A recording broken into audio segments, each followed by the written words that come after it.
জনস্বাস্থ্য সুরক্ষায় আসন্ন 2026-27 অর্থ বছরের বাজেটে বিড়ি ও ধোঁয়াবিহীন তামাক পণ্যের উপর সুনির্দিষ্ট কর ও মূল্য বৃদ্ধির প্রস্তাবগুলো বিবেচনা করবে সরকার। বুধবার রাজধানী ধানমন্ডিতে ঢাকা আহসানিয়া মিশনের অডিটোরিয়ামে আয়োজিত এক প্রাক বাজেট সেমিনারে একথা বলেন পানি সম্পদ মন্ত্রী মোহাম্মদ শহীদুদ্দীন চৌধুরী অ্যানি।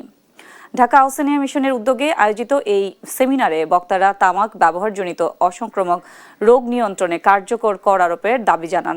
সেমিনারে উত্থাপিত সুপারিশে 20 শলাকা বিড়ির খুচরা মূল্য 30 টাকা নির্ধারণ করে 50% সম্পূরক শুল্ক ও 2 টাকা সুনির্দিষ্ট কর আরোপের প্রস্তাব করা হয়। পাশাপাশি প্রতি 10 গ্রাম জর্দার খুচরা মূল্য 60 টাকা এবং গুলের মূল্য 35 টাকা নির্ধারণ করে 60% সম্পূরক শুল্ক ও 2 টাকা সুনির্দিষ্ট কর আরোপের দাবি জানানো হয়। প্রধান অতিথির বক্তব্যে পানি সম্পদ মন্ত্রী বলেন, জনস্বাস্থ্য রক্ষায় এসব প্রস্তাবনা অত্যন্ত গুরুত্ব বহন করে।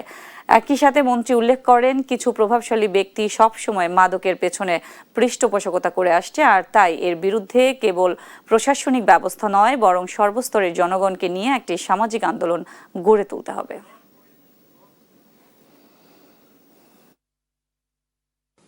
আগামী মাসের 7 তারিখ 7 জুলাই এটা পাশ হবে, মাসের শেষ।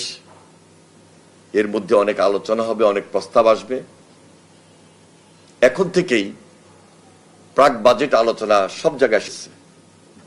যাদের এই দায়িত্বটা সবচেয়ে বেশি তারা হলো অর্থ মন্ত্রণালয় এবং পরিকল্পনা মন্ত্রণালয়।